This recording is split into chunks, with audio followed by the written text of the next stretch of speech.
Vamos para o quarto pecado, não é? Sim. Ou seja, os pecados que temos aqui já são o secretismo, a disponibilidade E a diminuição da sinistralidade. e a diminuição da sinistralidade, que é paga principalmente com Absolutamente. prémios. 3. Vamos ao quarto, que é a reposição do equilíbrio financeiro. Isto é o quê? A reposição do equilíbrio financeiro é... Eu poderia, olhando para isto, diria que é o Estado que precisa de se reequilibrar financeiramente, não é? A pessoa de Carreira. A reposição... funcionários, coitados. A reposição do equilíbrio financeiro é um mecanismo legal ao abrigo do qual, se houver fatores exógenos ao negócio, um tremor de terra, o Banco Europeu de Investimentos que faliu, portanto, coisas desta dimensão, O BES. então tem que se fazer um acordo de reequilíbrio financeiro. Isto pode fazer sentido em certas circunstâncias. O que é que tem sido em Portugal?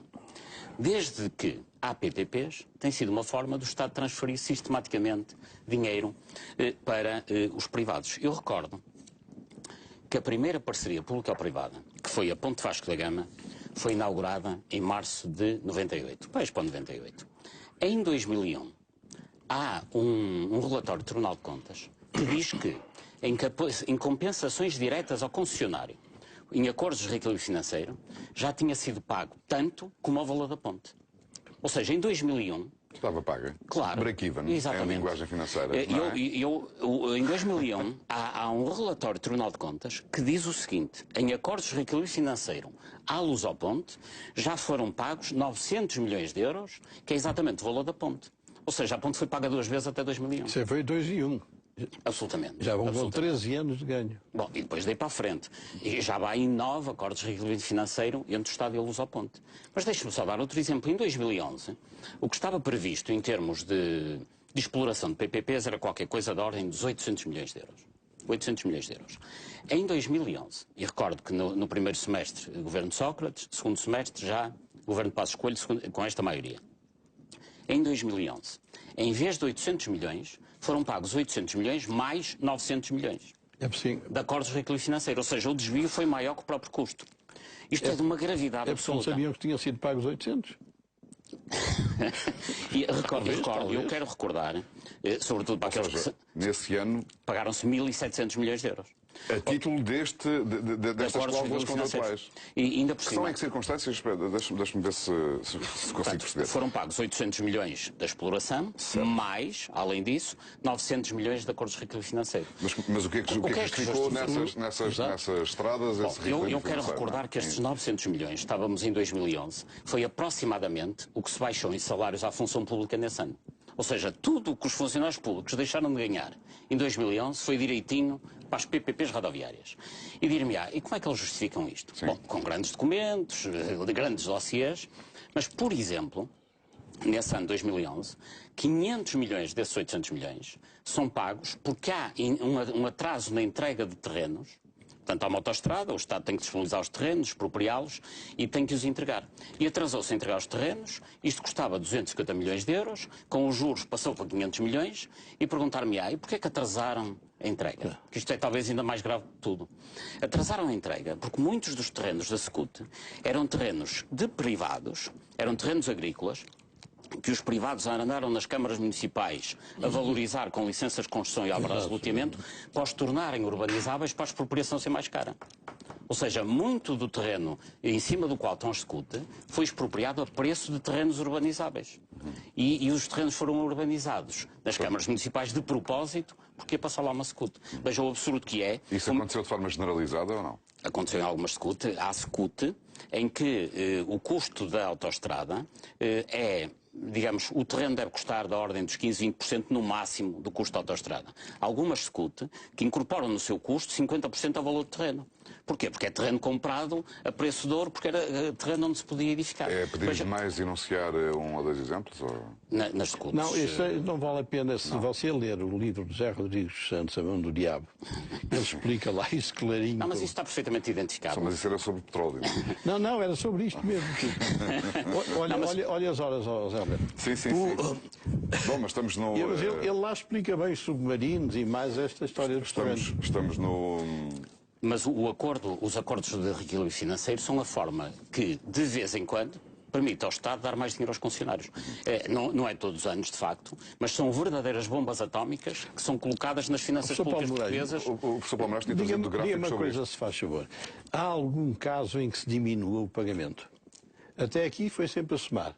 Há alguma cláusula, alguma coisa que leva a diminuir? Não, até agora não. Até agora foi sempre a somar e a somar tudo sempre a somar. A única forma em que poderia haver alguma redução é se alguém se lembrasse de fechar uma autoestrada um dia ou dois. Está bem. Mas não me consta que isso tenha acontecido. Trouxe 2 gráficos para ilustrar o que é a propósito disto. É justamente... O quinto é que é sobre o esporte, que se vê bem.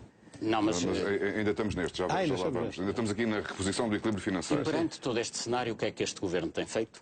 Gráficos. Este governo, a única coisa que tem feito nas PPPs é gráficos, como este que podemos ver. Não sei se... Bem, podemos, sim. Vá lá, vá lá. Que é um gráfico sobre a evolução dos encargos líquidos das PPP rodoviárias. Exatamente. Isto significa o quê? Quanto é que o Estado está a pagar? Não, isto é quanto o Estado está efetivamente a perder, mas não é este tipo de comparação que se tem que fazer. Porque está a pagar. Está a pagar, claro. Sim. Mas não é esta comparação que tem que se fazer. Porque, repare, temos ali o ano 2010, 2011 e 2012, que são os dados disponíveis até hoje. E dá a ideia que de 2011 para 2012 há, de facto, uma redução. Mas isto é mentir com a estatística. Aliás, há um livro famoso que é Como Mentir com a Estatística, que deve ser isso que eles leem no governo. Porque o gráfico que interessa não é este. É o seguinte, e assim... que deve ser levado em linha de conta. Mas espera aí, mas este gráfico, este gráfico é publicado pela UTAP, pela famosa... E esse gráfico UTAP, é publicado e representa o que está a sair... A partir de dados da Estrada de Portugal? Mas isso representa o que está a sair do Orçamento de Estado. Ok. Mas os funcionários... Então, e o que é que aconteceu aqui de 2011 para 2012? São as portagens. A análise que tem que se fazer é quanto é que os funcionários continuam a receber. Isto é quanto deixou de custar ao Estado... Mas custa a todos nós que lá passamos. Mas custa a todos nós, que somos nós que constituímos o Estado. E custa aos utentes que utilizam as autoestradas. Ou seja, e este gráfico é uma falácia. Porque, de facto, dá a ideia que estamos todos a pagar menos, mas os funcionários continuam a receber exatamente o mesmo. Então vamos lá ver o gráfico seguinte. Se virmos o seguinte, verificamos o seguinte. Ainda não é este. É o anterior. Este. Não, é o anterior. Sim, é o outro. É o outro gráfico. É o gráfico que diz encargos com PPPs rodoviárias. Que analisa... Exatamente quanto é que os concessionários recebem. Justamente. E aqui... E isto é que é importante que as pessoas analisem. No fundo... Há ali uma subida em 2011 e uma descida em 2012. Mas 2011 foi justamente um ano em que houve um acordo de reequilíbrio financeiro, os tais 800 milhões. Ou seja, se a coluna do meio diminuirmos para metade, tirando os 800 milhões que foram pagos a mais, quer dizer que continua tudo na mesmíssima. Sim. Isso é que o Governo tira muitos números, os ministros que estão de Estado passam a vida a falar de números e de reduções nas PPPs, mas o que é facto é que se a coluna do meio... Surgiu aqui uma dúvida. Por mero acaso, uma vez que se sabia que ia haver ali uma baixa em 2012 na taxa de disponibilidade, pode dar-se o caso de ser uma forma de nivelar os pagamentos? Eventualmente. Mas este gráfico é real, é o que as pessoas pagam pela via do Orçamento de Estado e pelas portagens, e então há aqui uma questão que se levanta. Então, quando os governantes dizem que andam a poupar dinheiro, a que é que eles se referem? Referem-se apenas a duas coisas. Uma, que é meramente virtual, que é scuts que deixaram de se fazer. Portanto, havia scuts que estavam previstas, nomeadamente Sindesbeja, que teria que ser completada, etc. E, portanto, como não vai ser feito, não vai ser pago. Era só o que mais faltava. Portanto, mas isso é um ganho virtual. De facto, não há poupança real nenhuma. O que acontece é que é uma obra que deixa de ser feita. E depois há um outro aspecto, que são as grandes obras de manutenção, que eram pagos antecipadamente. Veja bem, estava previsto que as obras de manutenção fossem pagas antecipadamente. Era mais ou menos como ir comprar um carro e pagar logo as revisões para não sei quantos anos. E, de facto, aí este governo está a poupar algum dinheiro, porque as grandes obras de manutenção deixaram de ser pagas aos concessionários, antecipadamente, mas passam a ser feitas pelas estradas de Portugal. É a mesma coisa. Ou seja, no fundo, vão deixar de pagar 80 milhões de euros, mas vão ter custos da ordem dos 40 ou 50. Mas o beneficiário não é o mesmo. Exatamente, sim. Sim, mas paga outra pessoa. Mas quer dizer, nós pagamos o mesmo. Mas, de qualquer maneira, o ganho real estima-se em 40 ou 50 milhões de euros. Tudo o resto é fantasia. Aliás, nós vemos discursos que depois as pessoas nos explicam. O ministro Pires de Lima teve no Parlamento a dizer que estava a estimar poupanças de 34%. E não acha que ele tem vontade de resolver isto? Bem, eles têm vontade, estão lá há 3 anos, acho que já... Isso vontade nunca falta. Isso, exatamente. Não tem soluções. Só o problema é que as PPPs foram negócios em que os atores, do lado dos privados e do lado do público, foram sempre os mesmos. Daqui há tempos, há 1 ano ou 2, eu fazia uma observação, uma pessoa, aliás, muito importante na nossa sociedade, dizia, pá, mas isto muda os governos, mas fica tudo na mesma. E ele dizia-me, não, é que uns que estavam a tratar de um lado agora estão no governo a tratar do outro. Isso é verdade. É uma pessoa muito conhecida que me disse isso. Era um político ou um gestor? Semi-político. Não, mas é. Repare que todos os ministros das obras públicas estão hoje a trabalhar em PPPs. Ferreira do Amaral trabalha no Lusoponte, Jorge Coelho foi trabalhar para a Motengil. Não, mas já saiu.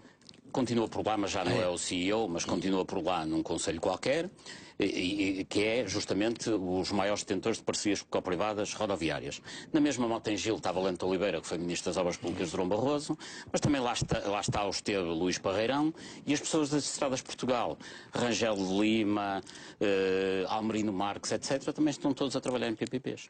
E, curiosamente, o atual Secretário de Estado das Obras Públicas, o atual, antes trabalhava em contratos PPPs, mas do lado dos privados. Portanto, é uma questão de passar de um lado para o outro, são todos os mesmos.